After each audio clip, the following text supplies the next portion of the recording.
नमस्कार, मैं कमलेश कबीर आपका एक बार फिर स्वागत करता हूं इस नए एपिसोड में। इस एपिसोड में हम बात करने वाले हैं जम्मू कश्मीर की। जम्मू कश्मीर में पिछला विधानसभा चुनाव 2014 में हुआ था। 2014 में पीडीपी और भारतीय जनता पार्टी ने गठबंधन किया था और उसके बाद सरकार चलाई थी। लेकिन फिर किस तरीके से भारतीय जनता पार्टी ने पीडीपी के साथ गठबंधन तोड़ा और उसके बाद 35A और आर्टिकल 370 जिस तरीके से आपको पता होगा अगस्त के उस महीने में जम्मू कश्मीर से, जो कि जम्मू कश्मीर को एक विशेष राज्य का दर्जा प्राप्त कर रहा था, उसको हटा दिया। और उसके बाद में अभी तक जो है वो कोई चुनाव नहीं हुआ। लद्दाख को यूनियन टेरिटरी बना दिया गया और जम्मू कश्मीर को भी आपने देखा होगा केंद्र शासित प्रदेश अभी रखा गया है। लेकिन इसकी विधानसभा क्षेत्र की जो सीमाएं थी उसको अभी तक बदला नहीं है। तो ऐसी स्थिति में इस चुनाव में जो है वो बड़ा ही रोचक मुकाबला देखने को मिल सकता है। और उसके पीछे बड़ी वजह क्या है वो भी हम समझ लेते हैं। इसके पीछे सबसे बड़ी वजह है एनसी के फारूक अब्दुल्ला नेशनल कॉन्फ्रेंस के और आईएनसी के राष्ट्रीय जो कांग्रेस है उसके राहुल गांधी और मल्लिकार्जुन खड़गे की मुलाकात गुपकार निवास में हुई।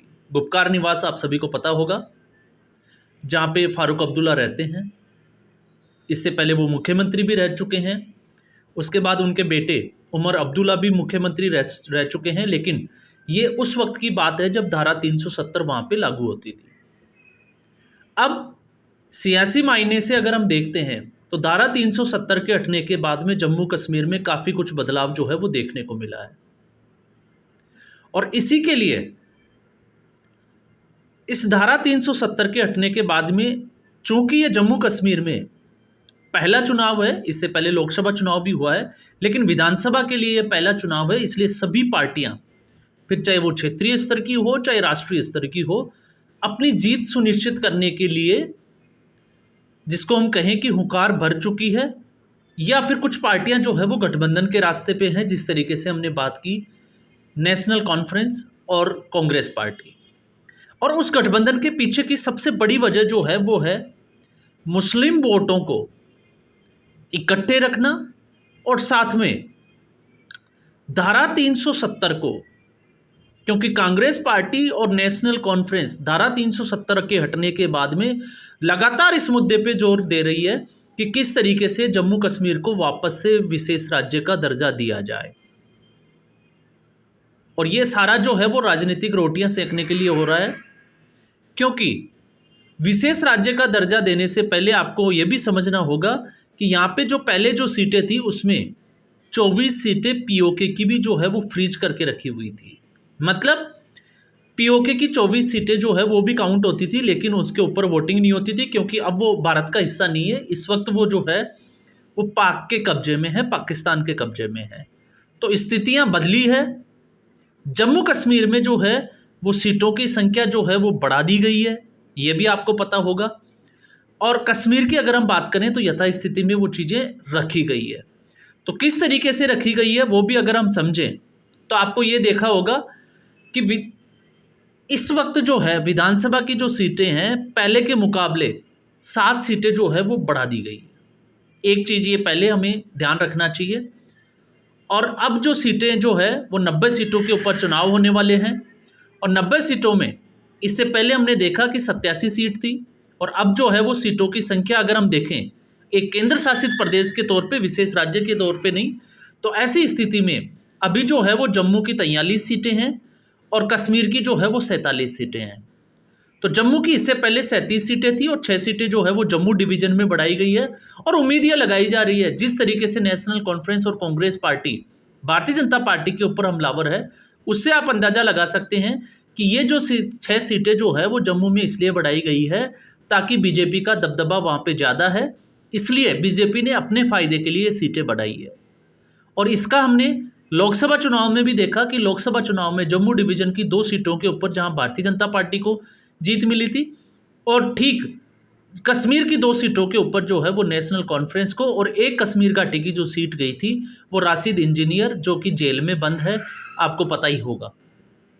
तो इस तरीके से जो है वो 5 सीटों के ऊपर चुनाव हुआ था। अब इसमें एक चीज़ और होगी, इस बार विधानसभा चुनाव में जो विस्थापित जो कश्मीरी पंडित है उनको भी मौका मिलेगा।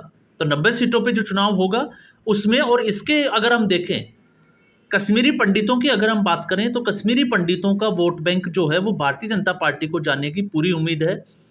इससे भारतीय जनता पार्टी को फायदा होगा, और इसीलिए मुसलमानों का वोट जो है वो बटे नहीं, इसलिए कांग्रेस पार्टी ने नेशनल कॉन्फ्रेंस के साथ में ये गठबंधन, ये समझौता किया है।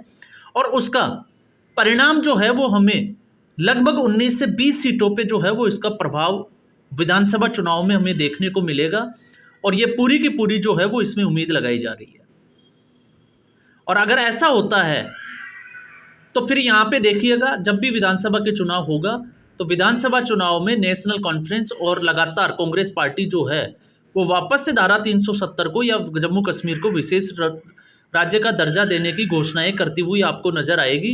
क्योंकि इससे पहले भी हमने देखा कि लोकसभा चुनाव में किस तरीके से कांग्रेस पार्टी ने 8,500 रुपये का एक खटाखट योजना जो लोगों के सामने रखी। इसके अलावा आरक्षण के मुद्दे में और भी तमाम तरह के जो मुद्दे हैं उनके ऊपर जो है वो बात करती हुई नजर आएगी। जहां हम जम्मू डिवीज़न की बात करते हैं, जब हम बात करते हैं कि जम्मू डिवीज़न की 43 सीटों के ऊपर जो है वो चुनाव होने वाले हैं, तो ऐसी स्थिति में अगर हम लोकसभा चुनाव के साथ में, क्योंकि हाल ही में लोकसभा चुनाव संपन्न हुए हैं, तो ऐसी स्थिति में अगर हम उसके साथ कंपेयर करते हैं तो लगभग जो है वो 29 विधानसभा क्षेत्रों में, मतलब 29 सीटों में लोकसभा चुनाव के हिसाब से अगर हम गणना के हिसाब से देखते हैं तो वहाँ पर भारतीय जनता पार्टी जो है वो आगे चल रही है।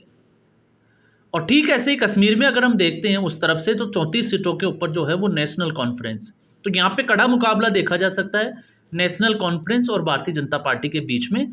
इसलिए बाकी जो कमी जो है वो नेशनल कॉन्फ्रेंस कांग्रेस पार्टी को साथ लेकर, क्योंकि कांग्रेस पार्टी भी जो है वो लगभग 7 विधानसभा क्षेत्रों पे अपना जो है वो दबदबा रखती है।